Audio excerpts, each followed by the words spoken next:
Flip, flip, flip, flip, flip, flip, flip, flip, Flip Weekly. Hey, what's going on? This is Matt from flipweekly.com. You're listening to the Flip Weekly podcast.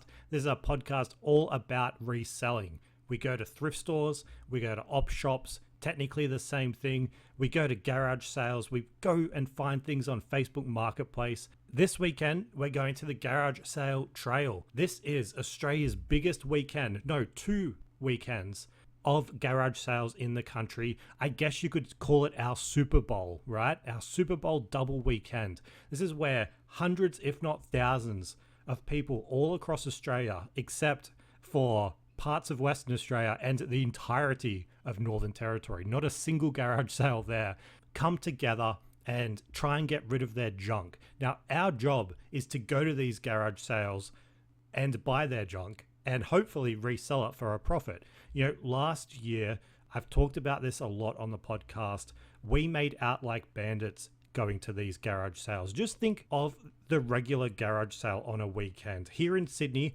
I'd be lucky if there's maybe 4 or 5. And the amount of people that are reselling in this city of ours, you know, it's not that high, but it is decently high that you will have multiple people there early in the morning, even before I'm there, and they pick the places clean.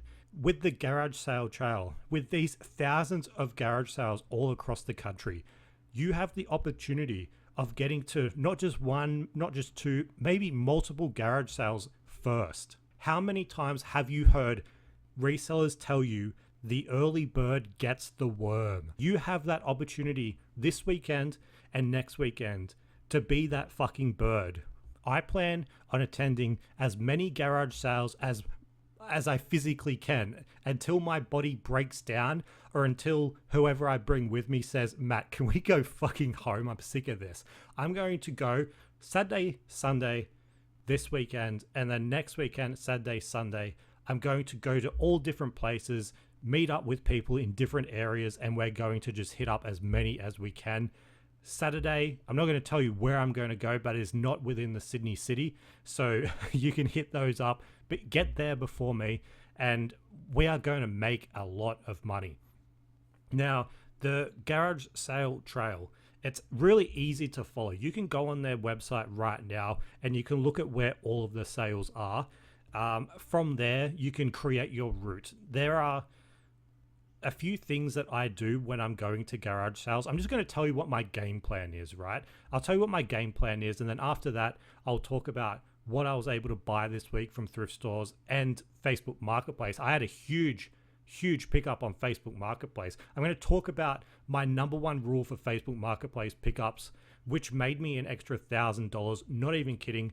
It sounds clickbaity. It sounds like I robbed someone. No, it's just a simple question. I always forget to ask it, and yet it made me more money. I'm going to talk about the sales that I made.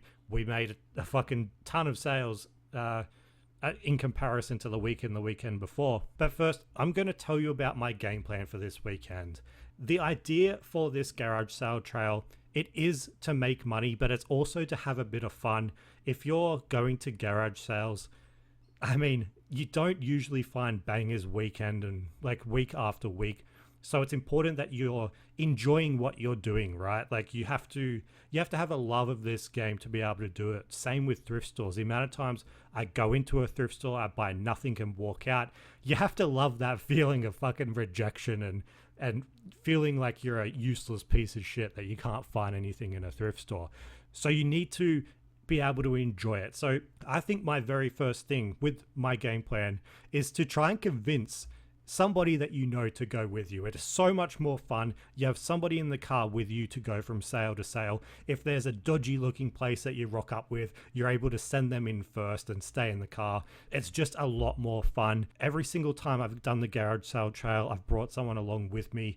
The downside to that is if they're not familiar with garage sales, chances are you're going to have to be like picking things up for them, and just to get them into the mood, you may have to like offer to split the profits. I've done that before. It's like when, this is a bit of a tangent. It's when you take a friend to the casino and they don't have any money and you have to like give them money to bet with, or just because you want to stay there longer, you're like, oh no, here's a couple of chips, keep playing, I'll keep playing. You need you need that sort of like camaraderie with somebody to, I find, to enjoy them even more. There's nothing worse than going to a garage sale alone and finding a banger and not being able to share it with anyone, at least in person. So that's my number one thing for my game plan is bring people with you. The second thing is you need to decide on the area that you're going to target. I wouldn't recommend traveling really far between garage sales. So you want to focus on a specific area. Find somewhere, well, I mean, this really depends on where you live, but find somewhere where you can go to at least like, and this sounds crazy, but at least 30 on the first day. It does sound daunting, and it does sound like, you know, like, Matt, I'm not doing this for full time. I'm not trying to like spend $1,000 on the first day. But just remember that it's a numbers game, right? So if you hit 10 and you don't find anything, maybe your home run's on the 11th. So I would say, yeah, try and find an area that you can get to at least 30. Fuck, that sounds bad when you say it, right? Like 30 different garage sales, like that is a lot of driving. It's a lot of effort to go to. But again, that sort of goes back to number one, where you need to enjoy doing this. Otherwise, visiting 30 different garage sales sounds like a fucking pain in the ass, right? And number three is you need to create your map. Now, what I do is I plot down every single garage sale that I'm wanting to go to within a certain area.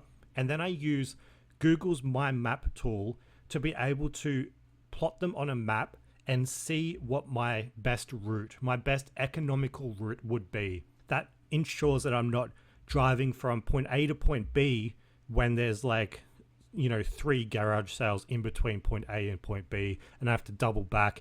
It's making things more efficient. I'm trying to be fast to go to like all of these different sales because, you don't want somebody rocking up before you. You don't want to be wasting time too. Like, you still got to live your fucking life. Like, it's a weekend. Enjoy whatever it is you're doing on a weekend. But that is, my game plan. There's a few other, I've said these are my optional hints and tips. I'm just going to read those out to you now. They're still important, but they're not a part of the game plan. So number one, you need to, and this is more to the people that you're going with, make sure that they've had like their breakfast and they've gone to the bathroom before leaving, because for me, the one thing I hate having to do with somebody in the passenger seat, in the back seat, is stopping for a fucking bathroom break.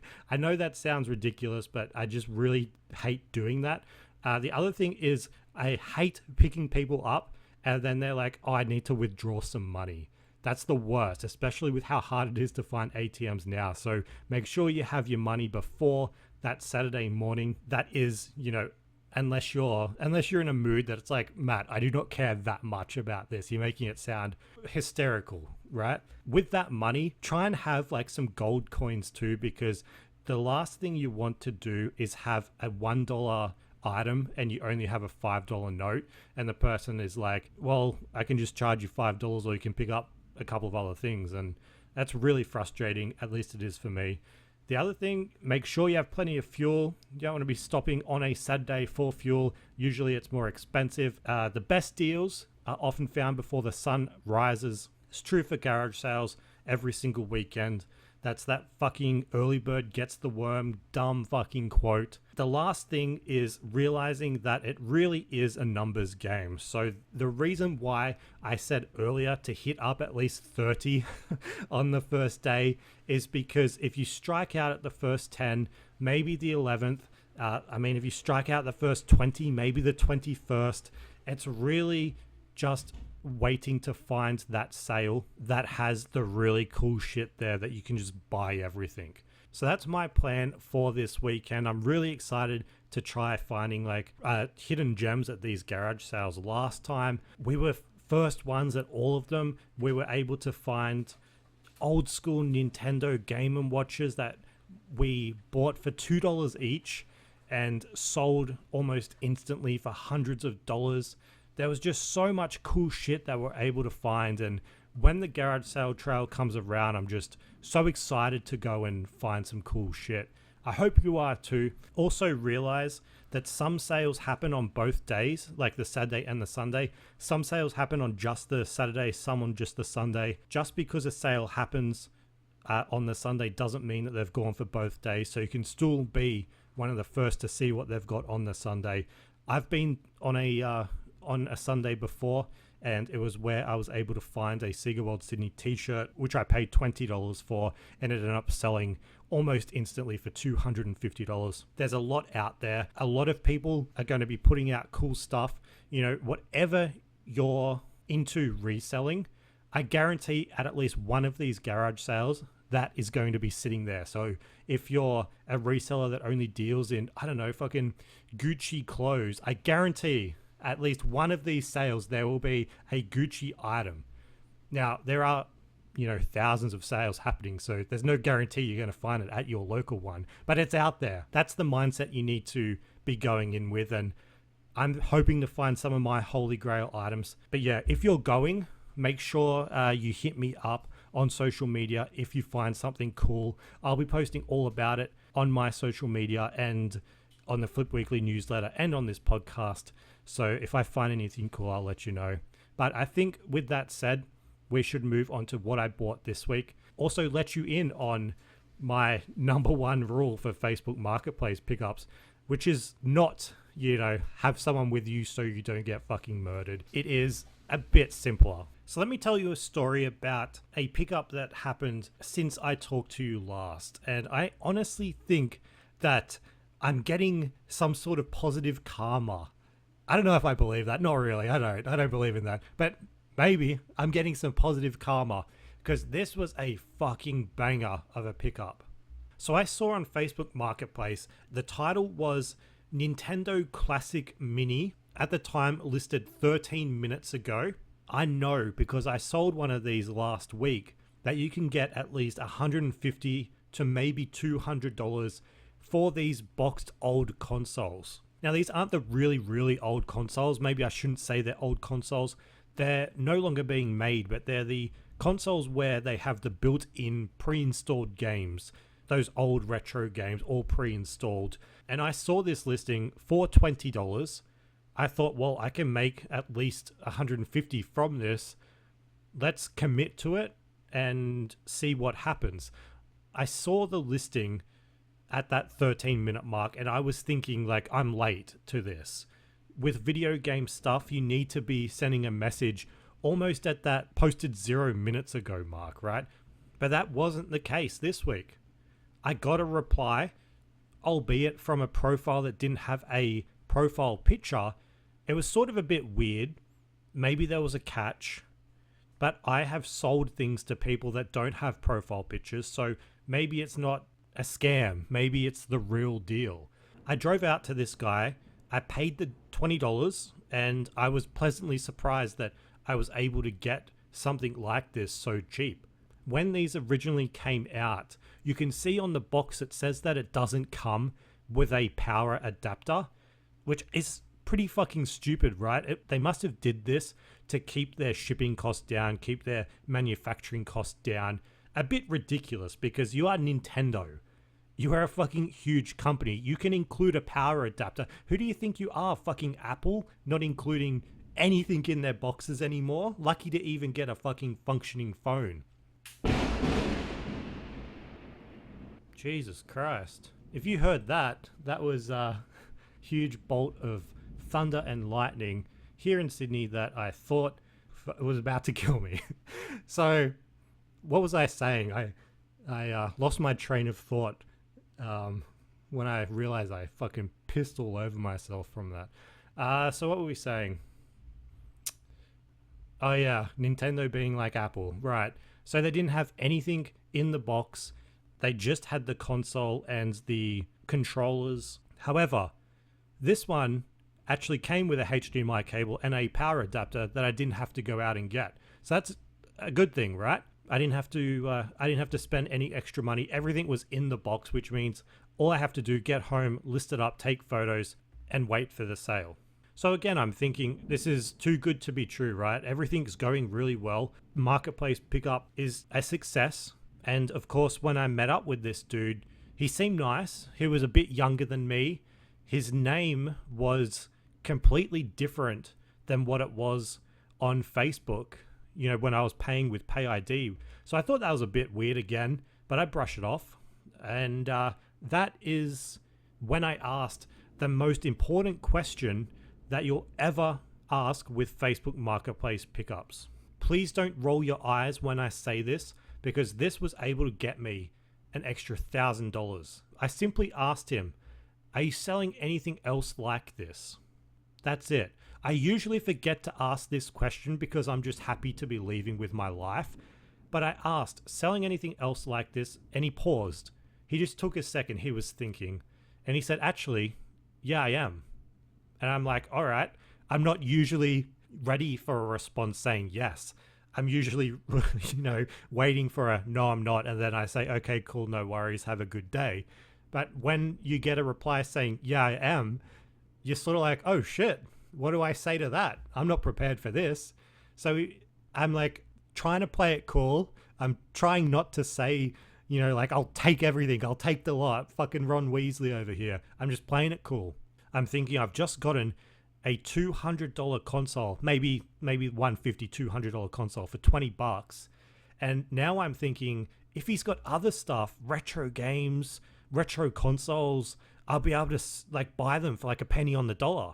I'm not trying to rip anyone off, but if they're willing to let things go for $20 when they're worth 10 times that, maybe we can get a good deal. So I've driven about 30 minutes to get here, a bit outside my area, 60 minutes with traffic because it was an afternoon pickup.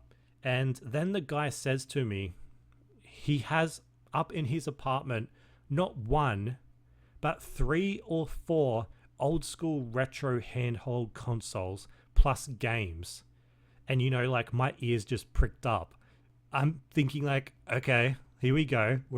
This is too good to be true, right? And he says to me, I'm wanting to sell them, but you see they're in a box. They're a bit heavy to bring down. At that moment, I'm like, I'm so keen that I'm, going to roll up my fucking sleeves and be like, look, dude, I have these non-existent biceps. I'll carry you up. I'll carry you and the fucking games back down if I have to. But again, no, I didn't say any of that. I just played it cool. I played it fucking cool. I was like, all right, no worries. If you want, send me through some photos and I'll let you know what I want and we can make a deal. I can pay you, I can pay you with Pay ID, get that money in your account straight away. And that was that. He was like, okay, too easy. I asked what his name was, shook his hand, and that was it. Got back in the car. I started to drive home and I'm thinking, this is probably going to amount to nothing. It's just too good to be true. When has it ever happened when like a seller has messaged you with like more cool stuff? Usually it doesn't happen, right? So I'm driving home. I take the quickest route home because Google Maps did that fucking thing where it's like, oh yeah, you can save 2 minutes by going this way.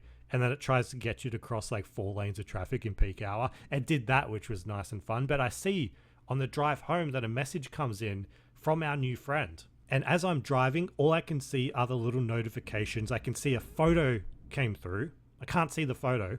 And then I can see the messages.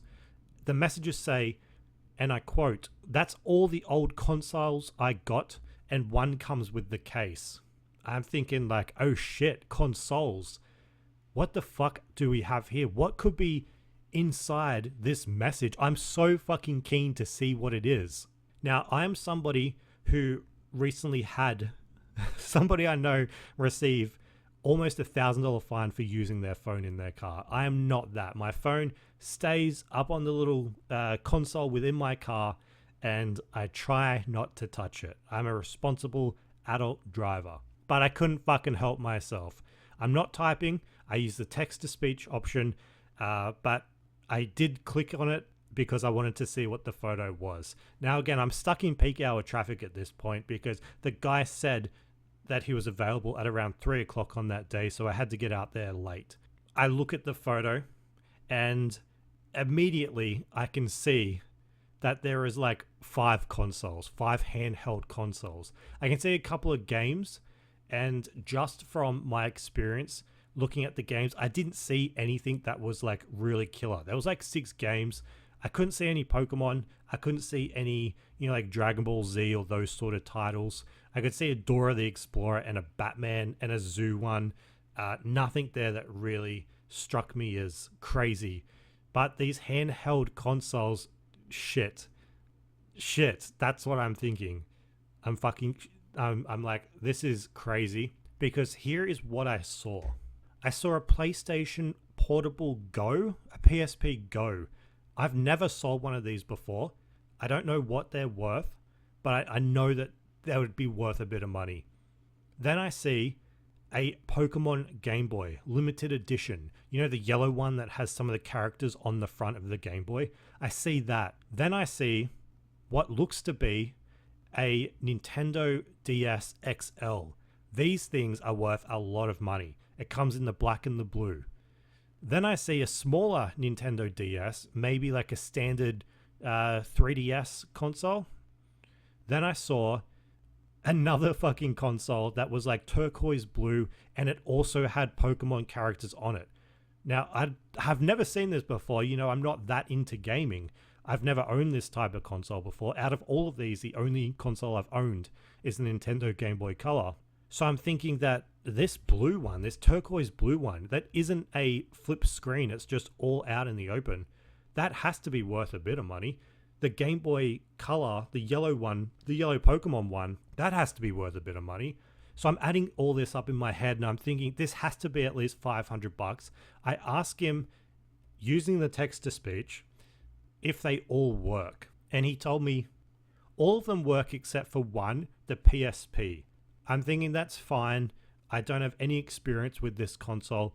The other ones, though, I at least can get a general idea. Like, I'm thinking like the Pokemon Game Boy has to go for at least like $150, right? Like, you can get Game Boys for about $100. I know, because I actually wanted a Game Boy. I wanted a Game Boy to replay Pokemon from my childhood. The irony that this just fell on my lap and I'm selling it.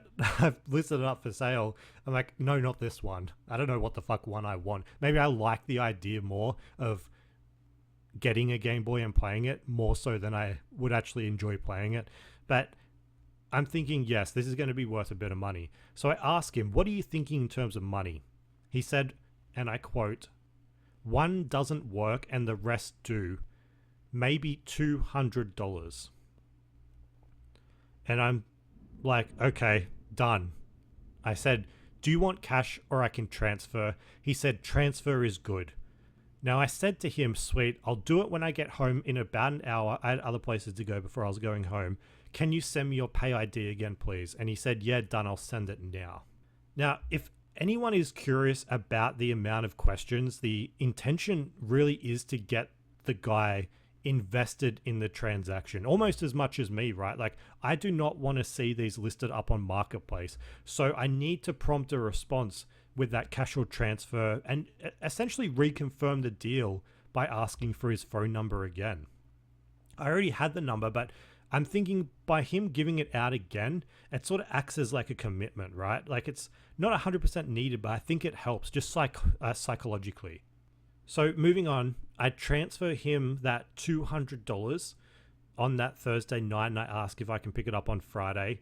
And he says yes, but closer to 4 p.m. would be good. I'm like, that's fine with me. I'd drive out at midnight for this fucking deal.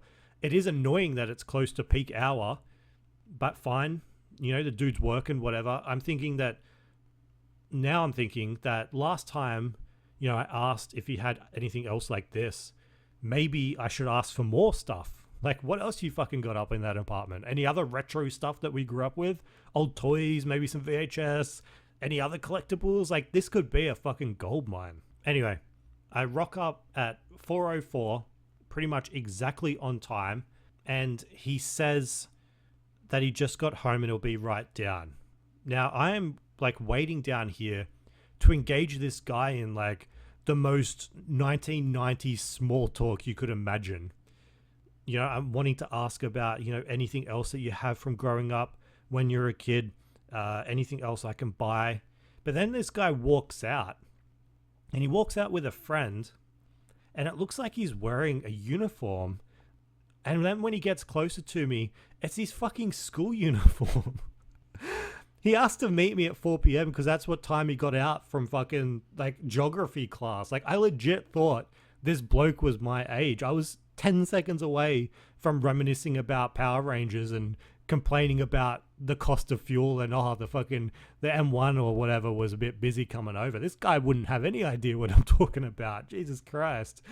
So I asked him about the PSP Go being like the only non-functioning console. And he tells me some explanation about his uncle gifted it to him and it's like it's the only one not working, blah, blah, blah. But to tell you the truth, I wasn't really paying attention because the school uniform still caught me off guard. Like, I was just like, this guy is like probably half my age. And I legit thought he was my age. Anyway. We're $200 in the hole. We spent $200. So what do we even have here? We'll have to take a look because I came home, I laid it all out, and I realized none of them have chargers. None of them turn on. Now, that's fine. This guy was honest with me. What I thought, he was honest with me saying one doesn't work. He could have said they all work, but no, he said one doesn't work. So I'm expecting the 4 to work once they get a charger, once they get charged. Because these are older consoles, you can't just go to a Kmart and buy the chargers. At least I don't think so. I had to go to an EB Games and pick up an old school Nintendo charger. Now, the good thing with the Nintendo, the old DSs and stuff, they all have the exact same charger. So I just need to get one. You can get them from EB Games if you didn't know, or you can just get them on eBay for like $5. But I wanted it then and there. Like, I didn't want to wait. I tested out all of the consoles except for the PSP Go. The PSP Go is annoying. It has its own standard charger that you can't buy seemingly anywhere. You have to get it online. You can get it at the Gamesman, but I didn't want to fucking drive out there. So I charged them all up and all of them work. I can't see a single problem with these consoles. I actually tell a lie. I guess the problem with the Pokemon Game Boy Color handheld was that it was missing the battery door on the back of the Game Boy. Now, that really isn't a problem. You can get them online. You can get them on eBay for like $5 delivered. But I am, if nothing else, somebody that rushes, somebody that wants instant gratification. So I listed it up regardless of that battery cover, and I didn't even put a reduction in the price. But anyway, there was nothing else wrong with them that I could tell. One by one, I went through it all, and I'm thinking maybe I will be able to fix the PSP Go. I don't know why I have it in my mind that I can fix any of these electronics. I really can't, but maybe, just maybe, all it needs is a charge. Everything else, this guy's uncle has kept them in good condition overall, and the PSP Go is in good condition. It just isn't turning on, so maybe it just needs a charge. That's what I'm counting on. If it doesn't, maybe a new battery. If it's not the battery, then I have no fucking idea, because that's where my technical expertise ends. So what do we actually have here, right? So we have a Nintendo 2DS Pokemon Moon handheld. Now this handheld console comes with Pokemon Moon pre-installed. It's on the little SD card. It came with a 4GB SD card. This DS isn't one that folds over and flips open. It's all flat. I've never seen it before. I'm sure a Pokemon fan or a Nintendo fan would have seen it. But this sells online for $300. Listed up, boom, $300. The second console, handheld, whatever, was a 2DS XL console. These XL consoles are the more sought after console. This one sells for $370. Boom, another $370. The next was the 3DS handheld, the smaller one. It wasn't worth as much, although it did come with a Super Mario case, and I bundled it up with 6 games. The games, nothing really of note. That is bundled up for $300. The fourth was the limited edition Pokemon Game Boy Color. That sells on eBay for $250. So that gives us a total value of $1,220. What is important to remember, that doesn't include the PSP Go. Somebody has listed up the PSP Go as parts for around $100. You can get double that if it's working. So I'm going to invest a couple of bucks on eBay for the charger, test it out. So that could jump our profit up to $1,400. The funnest thing though, when you get these game bundles from people, however rare it is to see if there's any games inside of the handhelds. That's the funnest thing, because a lot of the time the sellers don't account for these games. And what was in the Pokemon Game Boy Color was a Game Boy game called Dr. Mario. Unfortunately, that isn't worth too much money. It's about a $20 game. However, what was inside the 3DS was a game that was actually worth money. If it had its case, which of course it didn't, it would be worth $150. Because it's the cart only, it's worth $60. And that was Mario and Luigi Superstar Saga plus Bowser's Minions. So that is a $60 cartridge on its own. Listed up right now, $60. I'm sure someone will pick it up eventually. But yeah, just asking this kid if he had anything else he was selling, was able to get us, not conservatively, whatever the opposite of conservatively is, maybe closer to $1,500. Conservatively, $1,200. Non-conservatively, $1,500. Really depending on what happens with this PSP Go. And remember, I was only out there for the Nintendo Classic Mini, which I paid $20 for, and it's listed up for $180. So add on to the total value that extra $180, and we're getting easily over $1,500 worth out of this kid. I fucking hate saying kid, man. It feels like I took advantage of a kid. To be fair, I didn't know it at the time. I feel like I'm on trial, right? Like, I didn't know he was 16. I didn't know he was 15. Fuck. But yeah, overall, it was an amazing deal. And Facebook Marketplace is like this. It doesn't have to be on the weekend. This was last Thursday. So after last Thursday's podcast came out, that day. So Facebook Marketplace is really a goldmine. And you just have to ask when you get these good deals if the seller has anything else they're wanting to get rid of. And that might even come into action this weekend at the garage sale trail. If you see something that's out and it's a good deal, ask them if they've got anything else back inside their house that they haven't brought out yet. Just remember to ask. And it just sounds like dumb advice, right? Like, oh, just ask for more. But I have to admit, at most of the marketplace deals I go to, I always forget. Let this be a reminder to you. Just remember this fucking deal, and maybe next time you'll be able to get an even better one. Who knows? Let's move on to other items that I bought in thrift stores for the week. I'm going to tell you about an aisle, about a category that I'm always looking at: photo frames, right? I don't really buy them for myself. I think more successful people, more happier people, they like to preserve their memories. Strange concept to the rest of us, but they like to, capture the memory. Then they save the memory on the photo, they print it out, and then they display the memory. Have you got a memory you would like to display? I can't think of any, but people do this. And they like to pay up when they have a memory that they think is worth displaying. So I'm usually in the photo frame aisle looking for photo frames. I'm not looking for a specific brand. I'm looking for something that just screams quality. So this week in a Savers, I found a Disney Parks photo frame. It was Mickey and Minnie getting married. Okay, I'm gonna describe the frame to you. It's a standard 4x6 that fits inside of the frame. It has curtains on either side. It's sort of circular with curtains on either side, and Mickey and Minnie are out the front like a 3D photo frame made of resin, and they are in like a tuxedo and a wedding gown.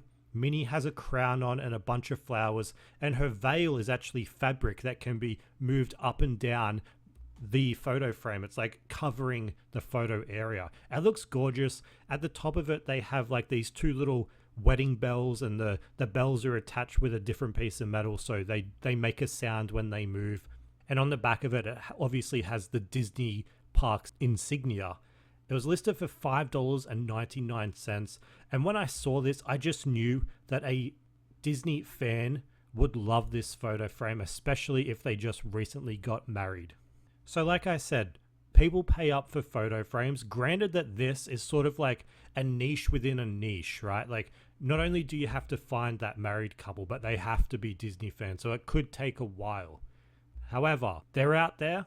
They're among us. They look just like you and me, but maybe a bit more covered in Disney crap. And I remember that last month I sold a Disney bag to somebody that had recently gotten married and loves Disney. So I picked this up for $5.99. I'm carrying it around the thrift store. The bells are jingling. The fucking glitter on this frame is getting all over me, which I fucking love, right? But the reason I'm doing this, the reason why I'm happy to be that person jingling in a thrift store is because the comps on this photo frame are close to $80, and that is all overseas comps. So you add on your Australia tax, you might be able to ask for a bit more, right? From the looks of it on eBay, newlyweds are buying these. I can't see any active or sold listings within Australia, but overseas, yeah. So we're breaking new ground. I'm thinking we list this up for $80. I could have done a bit more just based on that $76 eBay comp. But let's do $80 on eBay, $50 on Marketplace, and see how we go. The way that we are going to market this, though, and when I say market, I'm not putting up fucking billboards saying buy this photo frame. It's just in the description. One of the most underutilized places on eBay is the description. Most people click that write with AI button, which is, it's just the worst description you ever heard of. And half the time it's not accurate. That's not true. So I put a bit of time into my items that are a bit quirky, a bit out there, to describe actually what it is. Because I know personally, if I watch something on eBay, not that I ever buy anything for myself or spend money on things that will bring me joy, but I would watch an item, I would constantly scroll through the photos, I would read the description, just trying to get like a bit more information about it. So I think other people would be doing that. So it's not just a photo frame. We're selling something to display the happiest day of your life, right? It's you and your partner's love for each other, for Disney. It will be there with you for the rest of your life. And when you think of like a forever item, all of a sudden like an $80 photo frame doesn't seem that expensive, right? So I buy it, list it up for $80. Stay tuned until the what I sold portion of this to see if it actually sold. And I recommend that when you're in the photo frame aisle, keep an eye out for unique and interesting frames. And if you want to see what this looks like, go to flipweekly.com, check out the newsletter. But also, when you're in a luxury homeware type store, go to the photo frame aisle and look at the prices that some people are forced to pay for frames. They are fucking expensive. You know that meme of people buying paintings just for the frames? That's because frames are expensive. So this is not a category that you want to overlook. Anyway, we move from that thrift store to a different thrift store, and I find an item that is going to net me a lot of money. I paid $30 for it. It's going to make me a hell of a lot more of that. And it might be something that you're sick of hearing about. But look, until they stop coming into my fucking life, until they stop coming to me, I can't stop talking about them. And that is motherfucking jerseys. This was a Sydney Swans jersey featuring an old school AFL tag, and it had the original retail tags on it. It's a Puma jersey. I can see, as soon as I saw it, the old AFL logo.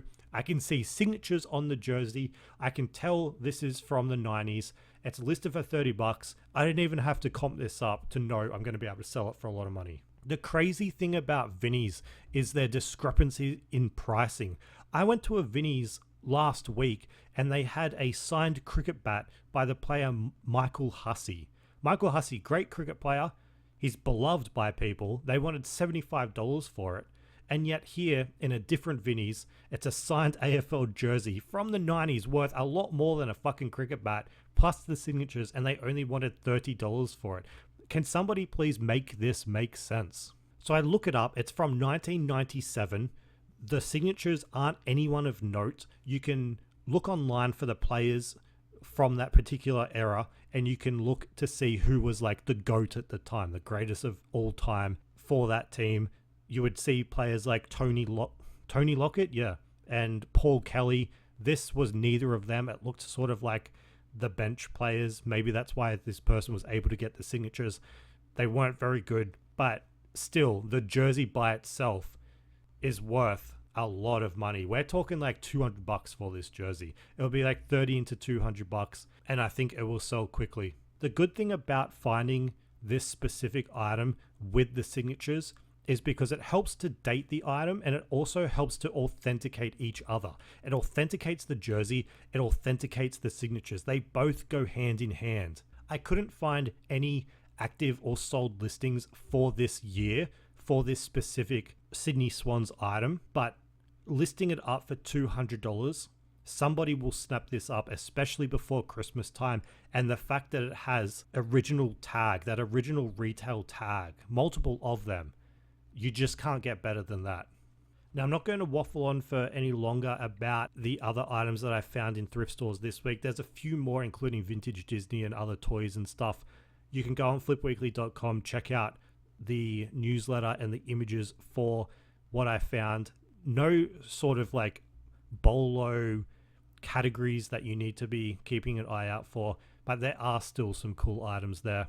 But we'll move on to what I sold, and yeah, let's see what I sold. For the past 7 days, I have had $1,551.09 worth of sales on eBay. That is a lot more than last week, the weekend before. I think 2 weeks ago, I was sitting on something like $200 in sales, losing all confidence. No, not really. I wasn't losing confidence. This just happens. Some weeks you have a lot of sales, some weeks you don't have a lot of sales.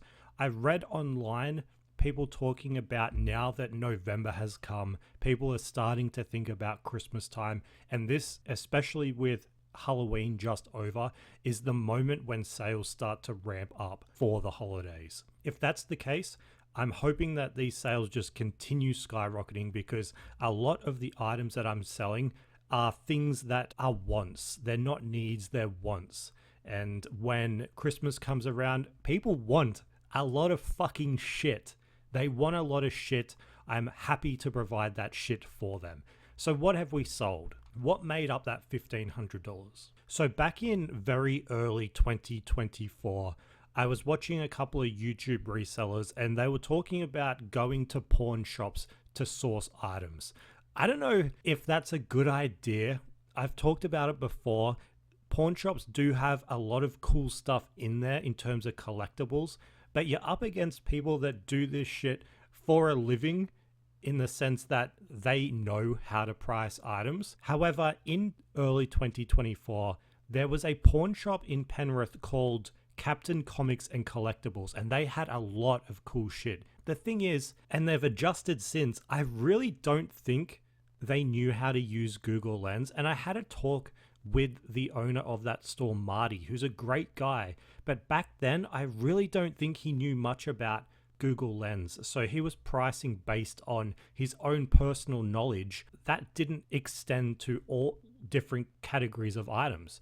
So when I went in there, I found these 3 animation cells for the Pink Panther from the early 90s, if not before then. And I paid $70 for all 3, so $23 each. And since then, I have sold, I sold the first one for $150, instantly making my money back. I received an offer on the second animation cell this week. They offered just $60, and because it has been with me for pretty much a year, I decided to accept that offer. So $150 and $60 gives me $210. I paid $70, and I still have one left. And the one that's left is the one that I think is the better looking cell. Now, as I'm a fucking idiot, this entire time I haven't had it listed up. So I'm going to have to list that up on eBay probably for another $150. But yeah, this cell that sold was $60. I was able to pinpoint the exact moment in the Pink Panther 1993 television show with the help of the internet, primarily through fans of the show being able to help me out. But I was able to sell that for $60. The most annoying thing was that this was going to a suburb literally 4 minutes away from me. It was going to a PO box, and what I've learned is that I can't just take this to that post office. So the suburb is the west version of my suburb. So my suburb, say Sydney. Oh no, Sydney's a bad example, but say it's, I don't know. It's the west version. It's literally 4 minutes up the road. A PO box, I can't go to that post office and say, can you please put this in the PO box? You still have to pay postage. Despite this bloke being 4 minutes away, I still had to put it in the post office for the reaction of, oh, so close. Yes, so close. Anyway, I think if you're able to come across items like this, however unlikely it is that you come across animation cells, people like to see the source. So I was able, like I said, to find the source through the Pink Panther episode on YouTube. Every single episode of this television show, this animated television show from 1993, is on YouTube. I pinpointed the exact moment this cell appears.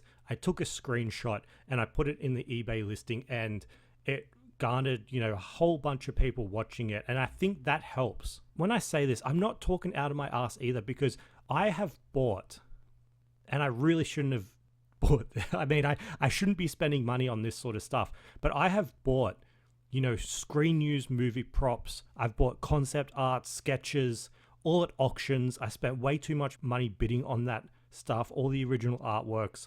And the reason I like it and I find it engaging and interesting is because you can see what the artist was going for with the original sketches. There was one that I bought on Heritage Auctions as a gift for somebody, and it was the original concept art of a Winnie the Pooh book. You could see the original sketch, and then you buy the book to go with the gift. So you can be like, well, was the original artist's concept sketch. I find that really fucking cool. It was just a concept sketch with no finished product.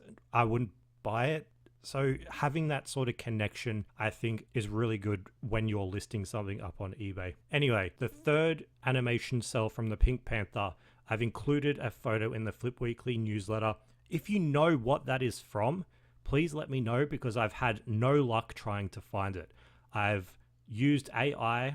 I haven't asked fans of the show yet to pinpoint it. AI seemed to think it was from the bumper episodes of the Pink Panther, and that makes it even more difficult, because a bumper back in the day were little shorts that ran, from what I understand, in between commercials. So it was like an episode, like 15 seconds or so inside of a commercial before the show actually came back on, and they're hard to find. So yeah, I have no fucking idea what this is from. So if you know, please tell me. But anyway, the next sale was something that I bought not that long ago. You would have heard me talk about it.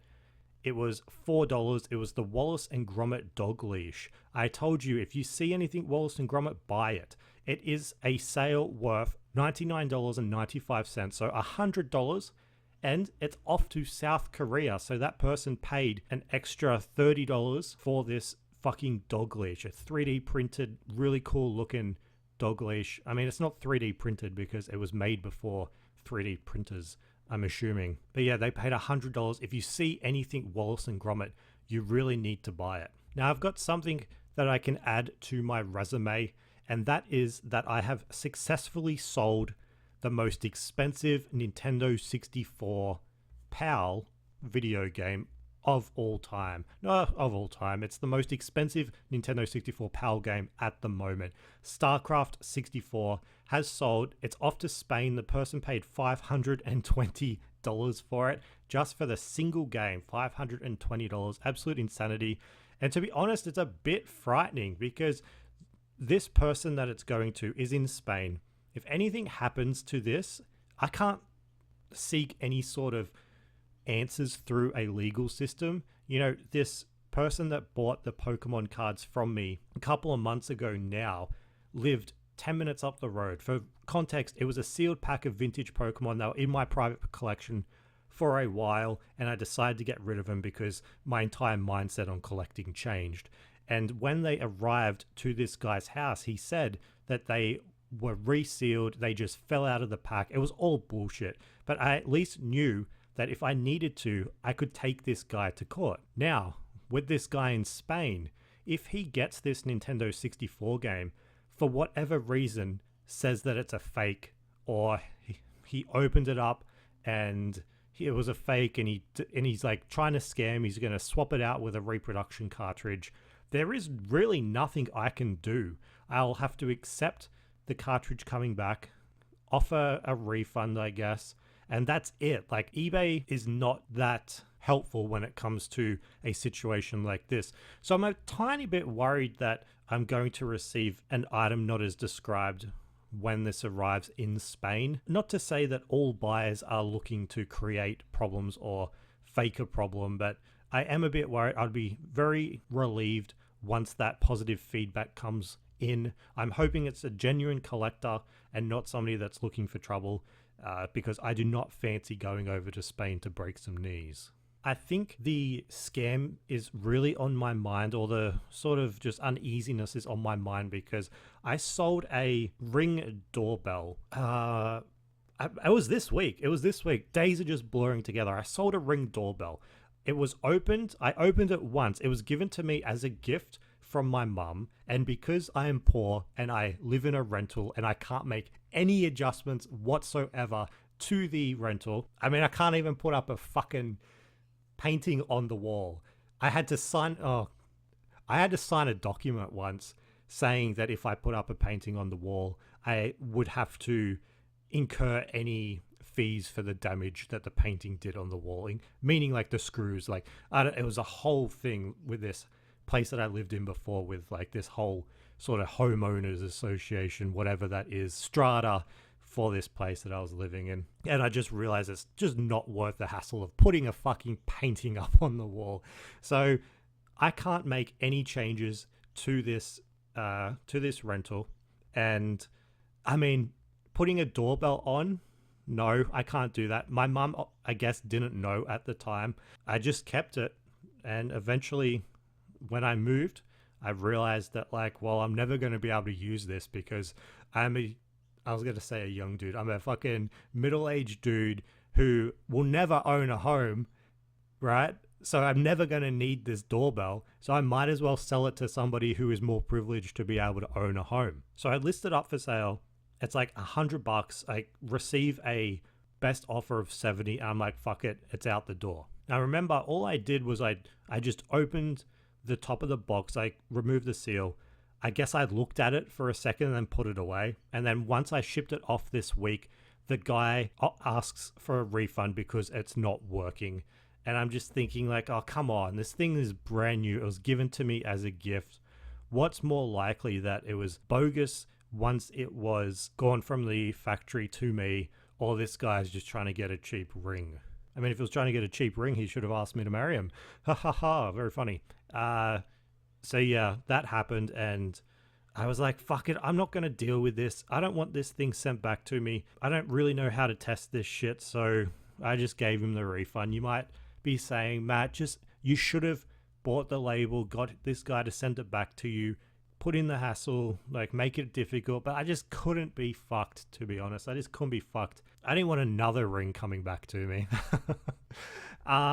So yeah, I guess that sort of scam, or that uneasiness is on my mind. But anyway, I just wish that the item that I sold wasn't something that could be said to be not working or fake. I wish it was just like a fucking action figure or something that you look at it and that's it, you know?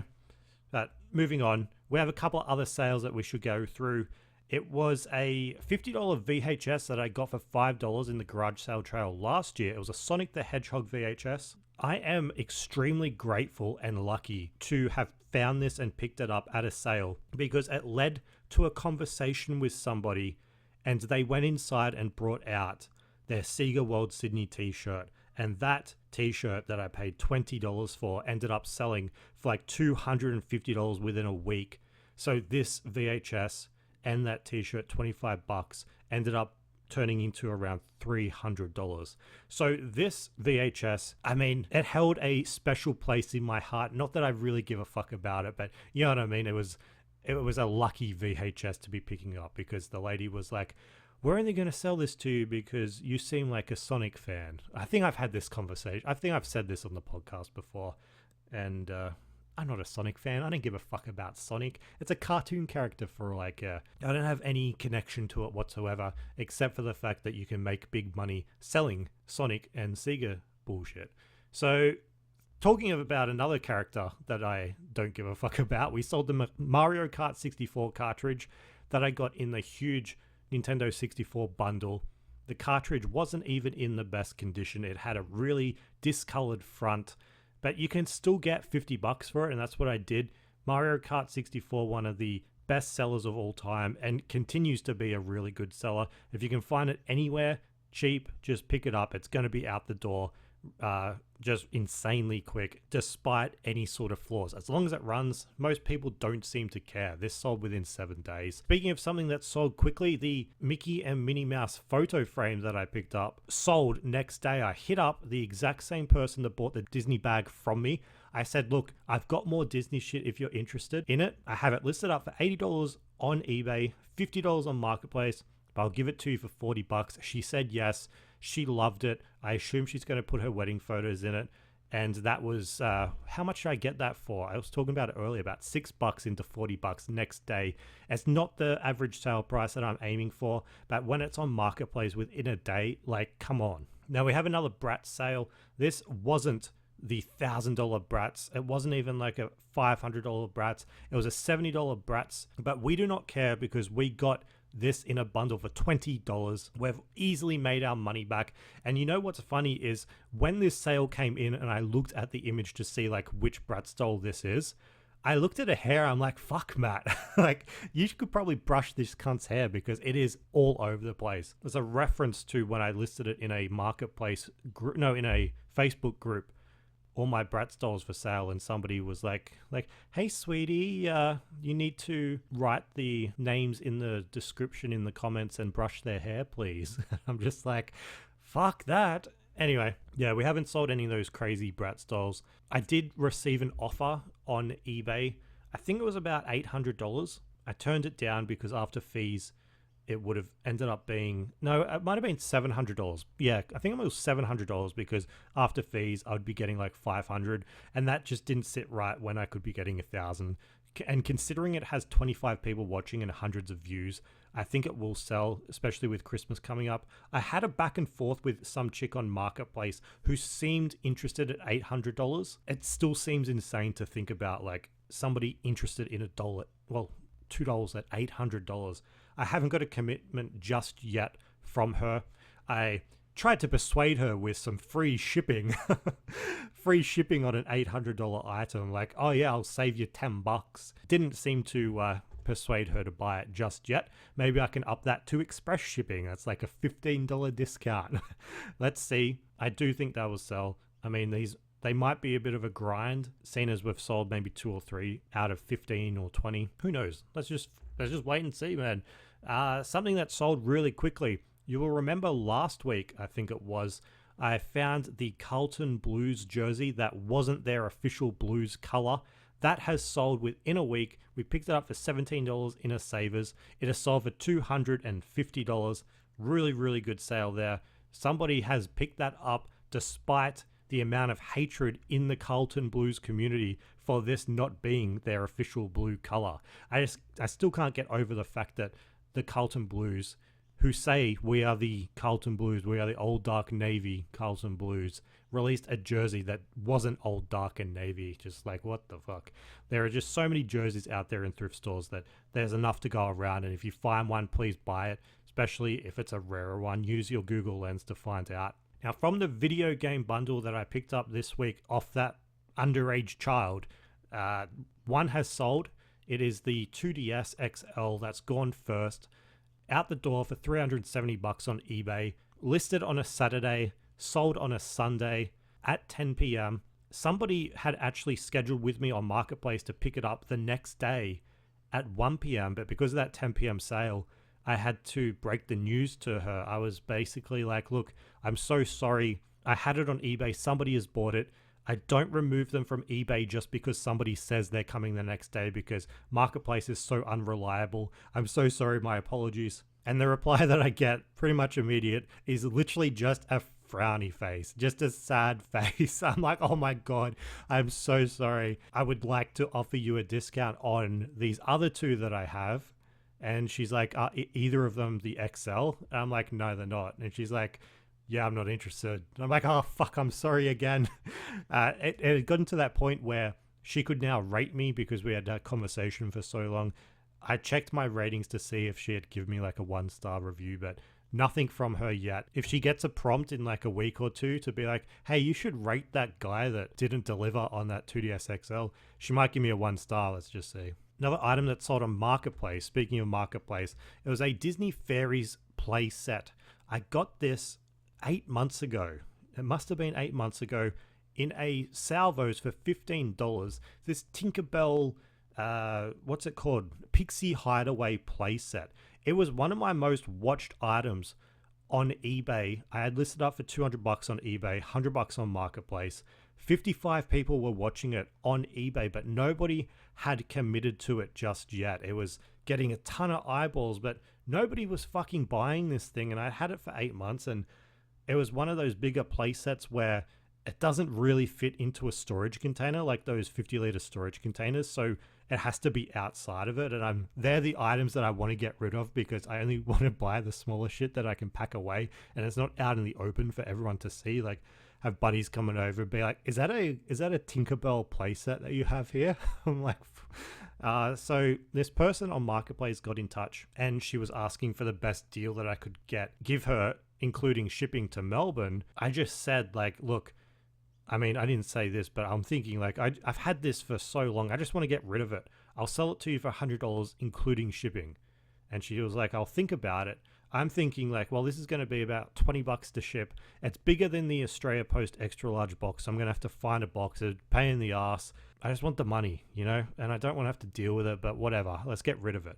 And she said, look, I'll give you $90 and pay right now. And she's like, please, it would go to a good home. And I'm just thinking, like, why do buyers think that sellers care where their items go? Some people get attached to their items. Like, it's not a fucking dog. Like, I don't have a vested interest in this item going to somebody that's going to love and take care of it. Like, I could not give two fucks what you do with it. I don't care if it's going to a good home. It could be going, I could be shipping it straight to the fucking tip for all I care. I do not care. So I said to her, I mean, I didn't say any of that because I'm a fucking pussy, but I said, look, sorry, I already offered free shipping, which is going to cost me around $20, and the effort to find the right size box, bubble wrap, etc. I think $100 is fair. The person seemed to be quite invested in getting this item, so she was like, she eventually said yes, you know. So she bought it for $100, and I shipped it off. It actually fit inside of the Australia, you know, the Australia Post box that has the carry handles on the side of it. I was able to shove it into that fucking thing. So I think it sent off for like $23. So yeah, I'm just fucking glad to get rid of it. Those big shit that just sits around. I want the smaller stuff that can fit inside of the box. There's a couple more sales that you can check out on the Flip Weekly newsletter, flipweekly.com. There's also some little sales that I don't usually talk about because they're not worth it. It's just getting rid of old stuff that's like $20, $30. But yeah, good week of sales, $1,500. I really hope it ramps up for Christmas time. We have a lot to get rid of. I think when this comes out, there's going to be like 50 or 49 days until Christmas time. And I think with the cutoff for Australia Post, like, what does that give us in terms of selling days until Christmas? Like, it has to be, what's this coming out on? Like the 6th of November. So we must have, like, to get to international places, maybe the rest of this month, right? That if we're expecting to sell internationally for Christmas presents, you would hope that you'd get your sales just this month. That's probably the cutoff. For within Australia, I mean, we have a bit longer. We have, I think, maybe like the 15th of December, maybe a bit earlier than that. So we have probably a good solid month of sales coming up. So that's exciting. We have 30 days of sales, if you're going to run sales on your store, if you're going to adjust any pricing, or if you're still thrifting for Christmas time, get that shit listed ASAP, because the clock is ticking for Christmas time. Remember, once the cutoff comes for Christmas, say it's like the 17th of December, you don't have any sales on eBay because your shit isn't going to get delivered.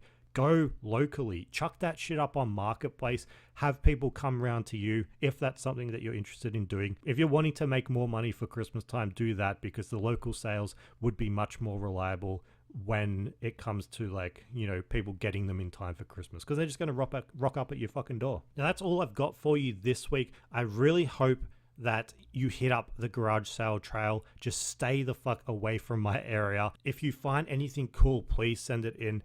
I'm going to be hitting them up. I've made plans. I'm hitting them up Saturday, Sunday, and then the weekend after, Saturday, Sunday.